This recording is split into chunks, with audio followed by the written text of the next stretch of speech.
श्रीमते रामानुजाय नमः।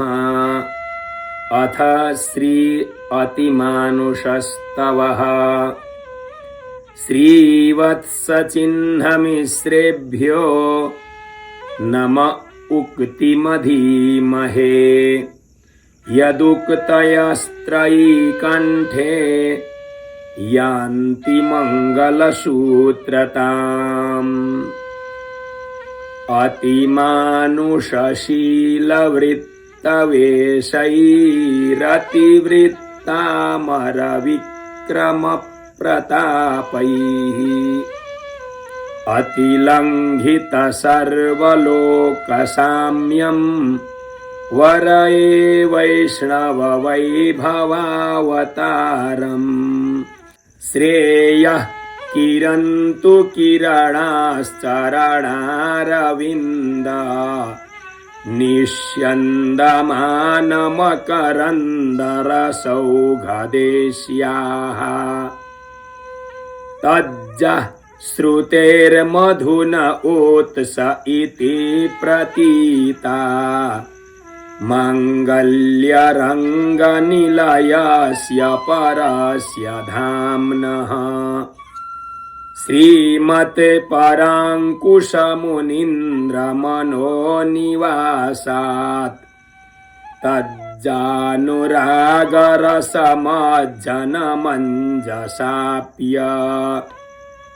अद्याप्यनारत तदुत्थितरागयोगम्।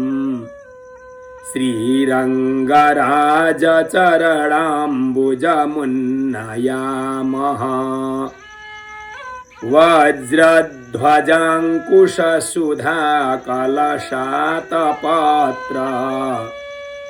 पङ्केरुहाङ्कपरिकर्मपरीतमन्तः। आपादपङ्कजविशृङ्खलदीप्तमौलेः श्रीरङ्गिणाश्चरणयोर्युगमाश्रयामः।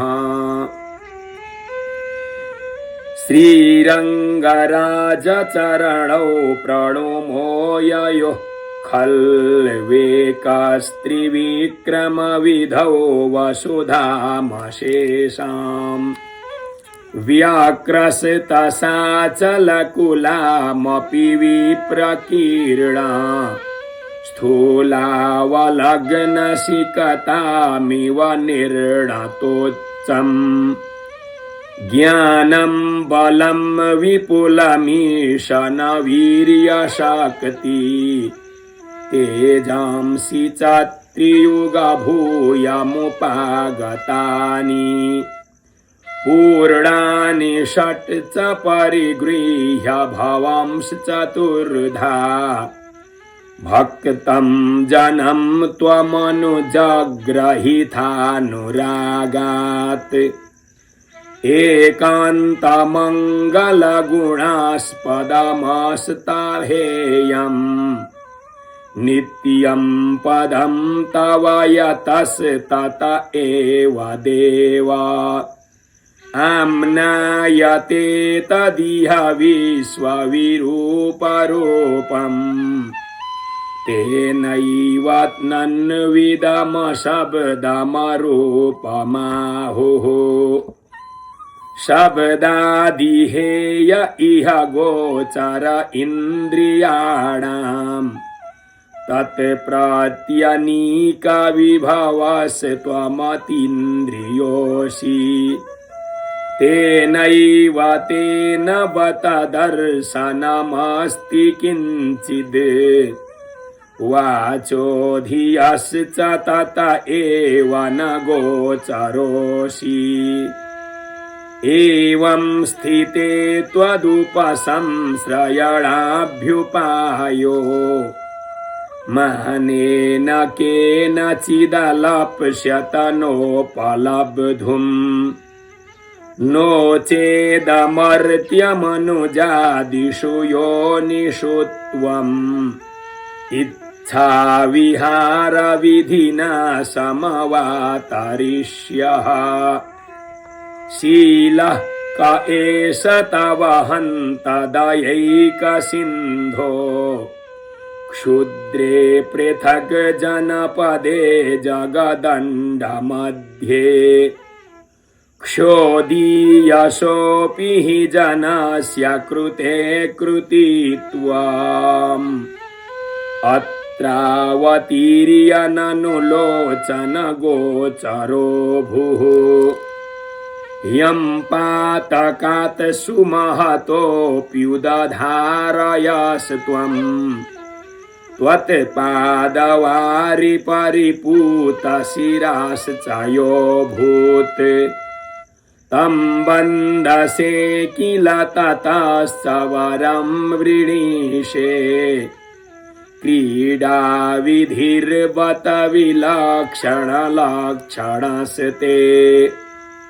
क्रीडाविधेः परिकरास्तव यातु माया सा मोहिनी न कथमस्य तु हन्तजन्तोः हैमर्त्यसिंहवपुषस्तव तेजसोंसे शम्भुर्भवन् हि शरभः शलभो बभूव यस्यात्मतां त्रिपुरभङ्गविधावधास्त्वम् त्वच्छक्तितेजितशरो विजयी च योऽभूत् दक्षक्रतौ तु किल तेन विनिर्जितस्त्वम् युक्तो विधेयविषयेषु हि कामचारः मुग्धः शिशुर्वटदले शयितोऽति तन्वा जगन्ति बिभृशे सविकासमेव ऐषीमिमां तव तु शक्तिमतर्कितव्याम् अव्याजतः प्रथयसे किमिहावतीर्णः ब्रह्मेश मध्यगणना गणनार्कपङ्क्ता विन्द्रानुजत्वमदितेस्तनय त्वयोगात् इक्ष्वाकुवंश यदुवंशजनिश्च हन्ता श्लाघ्यान्यमुन्यनुपमस्य परस्य धाम्नः त्वन्निर्मिता जठरगा च तव त्रिलोकी किं भीक्षणादियमृते भवता दुरापा मध्ये कदा तु न विचाक्रमिषे जगच्चेत् त्वद्विक्रमैः कथमिव श्रुतिरञ्चिता स्यात् प्रेच्छामि किञ्चन यदा किल राघवत्वे मायामृगस्य वशगो मनुजत्वमौघ्यात्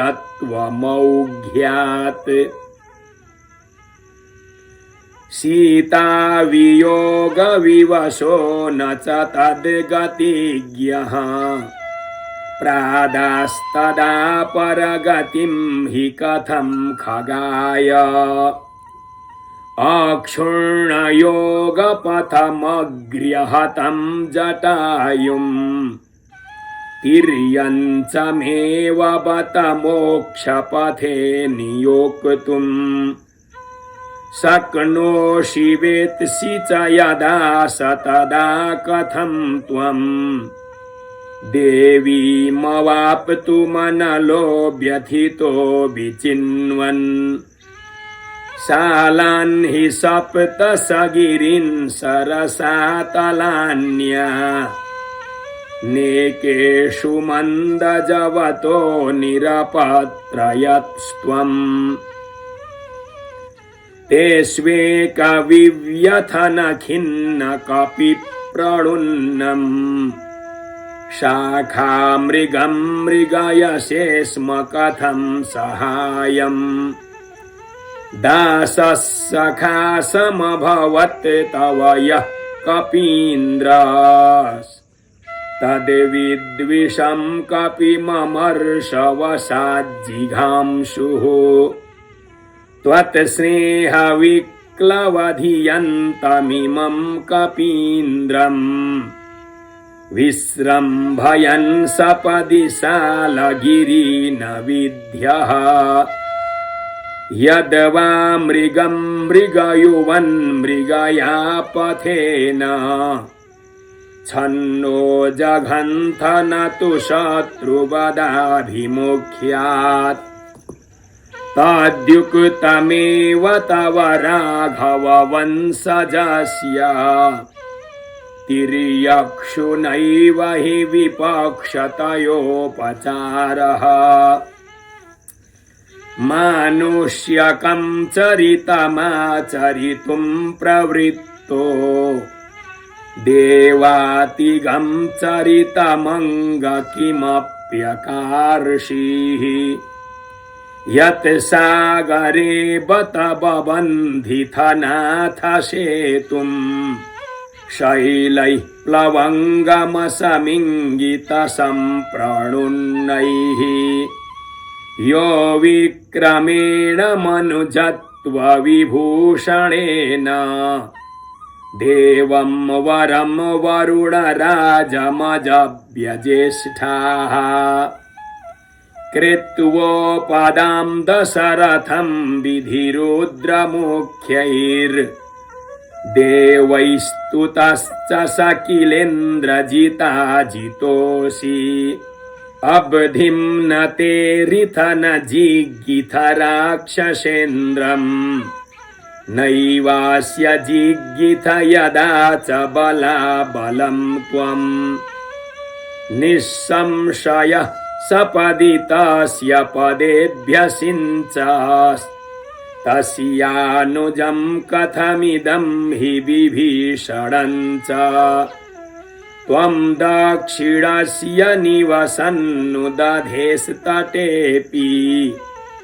दूरान्तरोत्तरपयोधिमहान्तरीपे दैत्यान्निजैकशरपारणयन् किमेतां लङ्कां स्थितोऽत्र कुरुषे किल न स्म भस्म एतत् कथं कथयन् मथितस्त्वयासौ हित्वा स्वभावनियमं प्रथितं त्रिलोक्याम् अश्वाप्सरो विषसुधा विधुपारिजात लक्ष्म्यात्मना परिणतो जलधिर्बभूव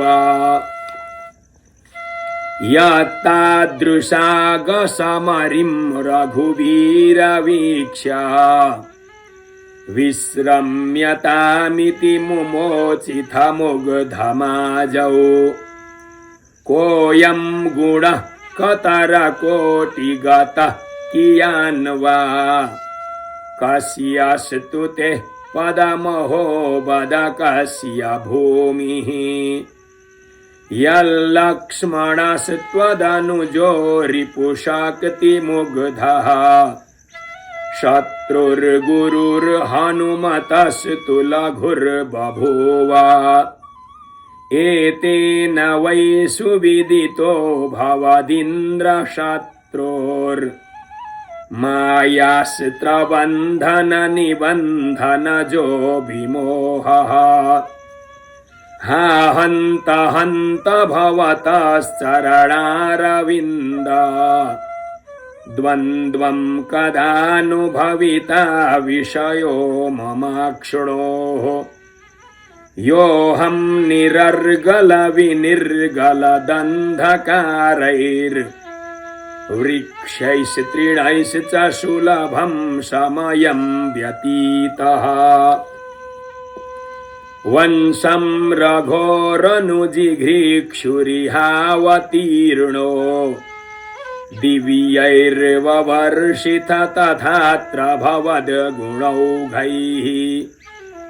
त्वत्सन्निधि प्रभव शैत्यजुषो यथा हि वृक्षाश्च तान्ति स्म लभन्त भवद्वियोगे ये धर्ममाचरितुमभ्यसितुं च योगम् बोद्धुं च किञ्चन न जात्वधिकारभाजः तेऽपि त्वदाचरितभूतलबन्धगन्धाद् बन्धातिगः परगतिं गमितास् तृणाद्याः तादृक्गुणो ननु बभूविथरागवत्त्वे यस्तावकं चरितमन्वहमन्वभुङ्क्त श्रोत्रैव हन्त हनुमान् परमां विमुक्तिम् बुद्ध्यावधूय चरितं तव सेवतेऽसौ यस्त्वं कृतागसमपि प्रणतिप्रसक्तम् तं वायसं परमया दयया क्षमिष्ठाः तेनैव मादृशजनस्य महागशोऽपि युक्तं समाश्वसनमित्युपधारयामि सा पूतना शकटमर्जुनयोश्च युग्मम् बाल्योचितेऽन्यपरचेष्टितविस्फुलिङ्गे यस्या लभन्तशलभत्वमहो निगूढः स त्वं व्रजेव वृधिशेऽखिलकंसभीत्या पश्यत् शुशूरिषु सदा परमं पदं ते देव्या श्रिया सह वसन् परया विभूत्या योगेन योगनिरतैः परिमृग्यमाणः किं त्वं व्रजेषु नवनीतमहो व्यमुष्णाः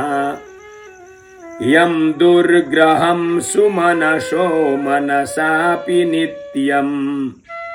बन्धच्छिदं परममीशमुदाहरन्ति दाम्ना निबद्ध इति शुश्रुमतं भवन्तम् नालं बभूविथवतस्लथनाय तस्य ऐषं हि शैशवमपि व्यतिवेलखेलम् यत् पूतना शकटमर्जुनयोश्च युग्मम् बाल्योचितान्यपरसाचि विचेष्टितेन हन्ता लभन्त शलभायितमोजसस्ते सत्येव गव्यनिवहे निजधाम्नि भूम्ना पर्यन्तसद्मसु किमर्थमचूचुरस्त्वम् मुष्णंस च किं व्यजघटो घटशेषमग्रे गोपीजनस्य परिहासपदं किमासिः यन्नाथ नाम नवनीतमचूचुरस्त्वम् तच्छादनाय यदि ते मतिराविरासीत् किं मुग्धदिग्धममुना करपल्लवन्ते गात्रे प्रमृज्य निरगः किल निर्विशङ्कः त्वन्मन्यगोपगृहगव्यमुषं यशोदा गुर्वी त्वदीयमवमानममृष्यमाणा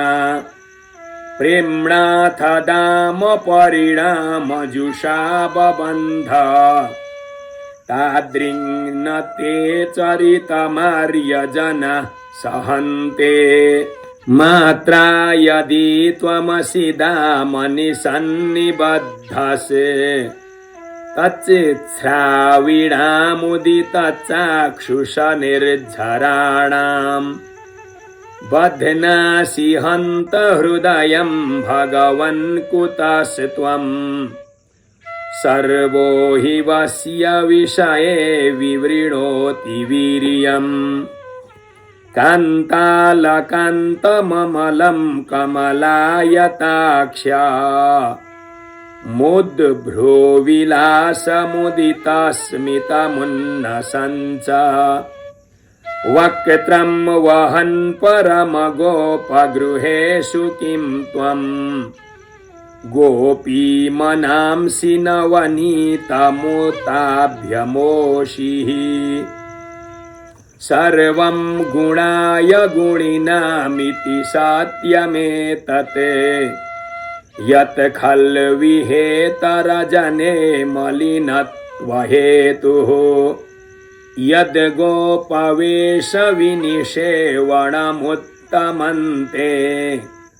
गोपालनं च गणयन्ति गुणं गुणेषु गोपालपोतकतया निभृतं धरित्री मा वस्तु काम इव सन्नपि बाल्यलौल्यात् ऐन्द्रं निहत्य मखमद्रिमथो दधानः किन्तस्थिषे सुरगणाय सवासवाय वेणोक्वडप्रणयिनी त्वयि लोकनाथ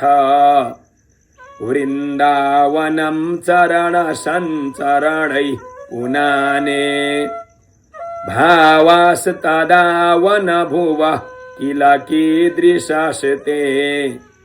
त्वद्गीतसिक्तसिकतासु वसुन्धरासु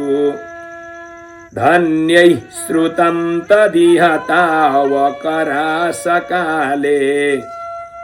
गीतेन येन हि शिला सलिलां बभूवुः पञ्चापि किञ्च परिवृत्तगुणानि भूतान् निर्वीकृशानुमरुदम्बरसम्बराणि तेभ्यः कृती न किल कश्चिदिहास्ति ये वै रासोत्सवोत्सुकधियास्तव काननान्ते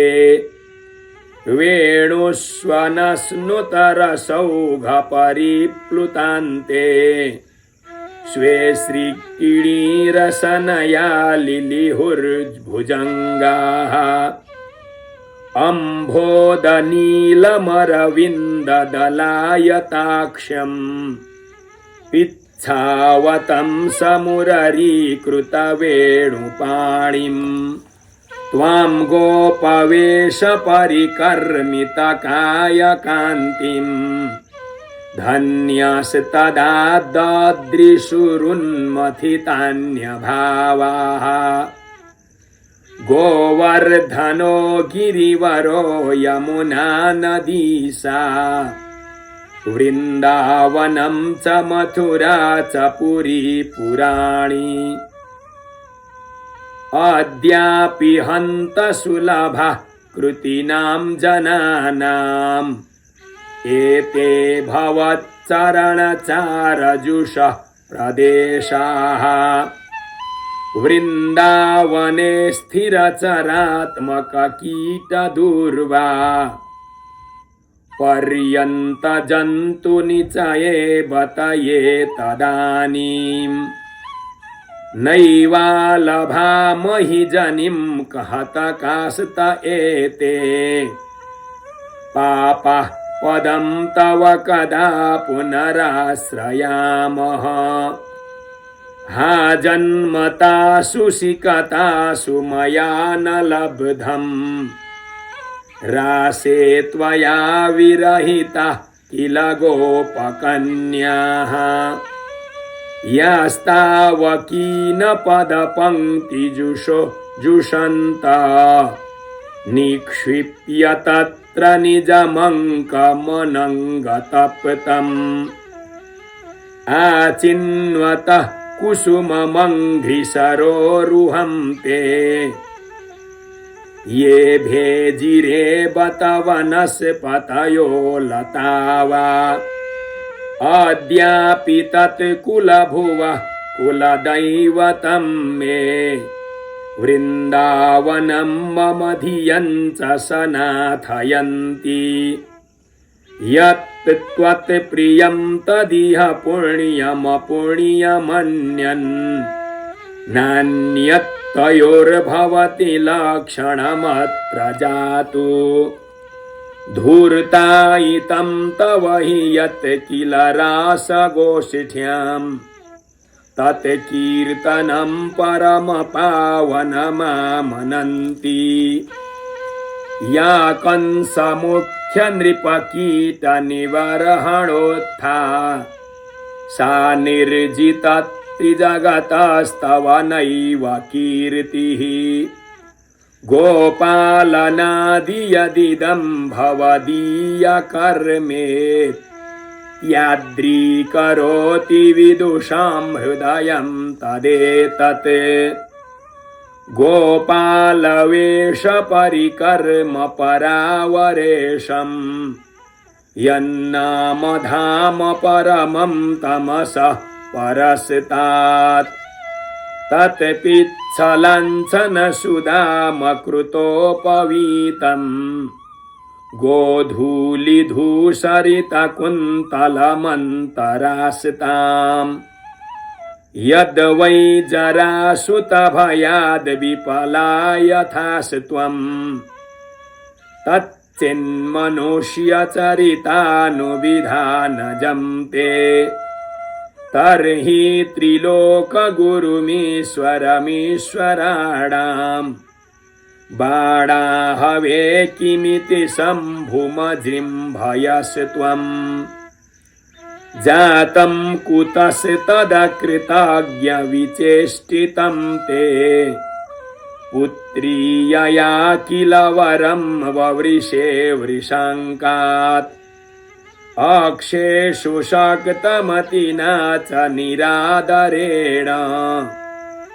वाराणसी हरपुरी भवता विदग्धा सञ्जीवयन्नपि मृतं सुतमोत्तरायाः सन्दीपिनेश्चिरमृतं सुतमानयंश्च धाम्नो निजाद्विजसुतान् पुनरानयन् वा स्वामेव तां तनुमहो कथमानयस्त्वम् अद्यापि नास्त्युपरतस्त्रिविधापचारात् पापः परे निपतितोऽस्मि तमस्य पारे एतादृशोऽहमगतिर्भवतो दयायाः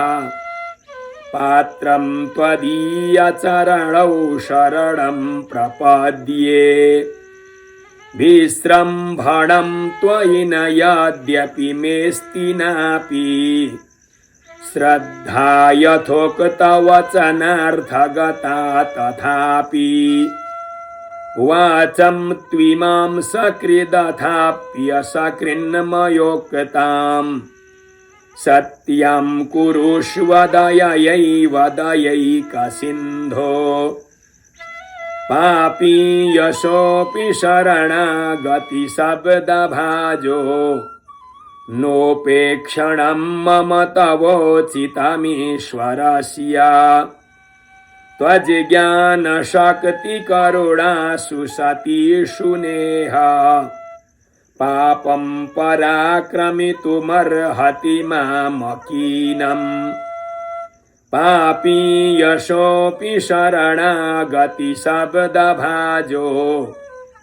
नोपेक्षणं मम तवोचितमीश्वरस्य